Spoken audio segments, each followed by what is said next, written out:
উপকূলে বৃষ্টির কারণে জনজীবনে অস্বস্তি নেমে আসছে। মানুষজন ঘর থেকে বের হতে পারছে না। বিশেষ করে যারা গরিব, যারা খেটে খাওয়া মানুষ, তাদের জন্য দুঃখই ছাড়ে না। গত এক সপ্তাহ ধরে বৃষ্টি এত পরিমাণে যে ঘর থেকে বের হওয়া যায় না। বাইরে কোনো কাজ নেই, ঘরে অস্বস্তি, ঘরে চাল নেই, নানানবিধ সমস্যা গরিব মানুষের জন্য। গরিব মানুষরাই বেশি কষ্ট পায় এই বৃষ্টি হওয়ার কারণে। সুতরাং বৃষ্টিটা একদিকে আশীর্বাদ, অন্যদিকে কষ্ট হয়ে দাঁড়িয়েছে। দেখেন কি পরিমাণে বৃষ্টি, সব তলিয়ে গেছে চারিদিকে, পানি আর পানি, বৃষ্টি আর বৃষ্টি।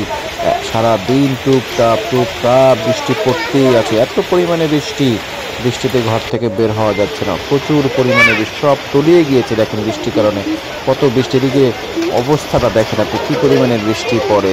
অন্যদিকে সমুদ্রের অবস্থা তাকাই দেখতে পারেন, সমুদ্রের অবস্থা আরও ভয়ানক। সমুদ্র এত পরিমাণে খারাপ হয়ে পড়ছে, দেখেন কী পরিমাণে ভয়ানক সমুদ্র। দেখেন আপনারা এই অবস্থায় সমুদ্রের এত পরিমাণে ভয়ানক, বলা যায় না। সমুদ্রতে এত পরিমাণে কষ্ট, ঝামেলা, এত দেখেন আপনি কী পরিমাণে সমস্যা। দেখেন বৃষ্টির অবস্থা, সমুদ্রের অবস্থা, বড় বড় ঢেউ।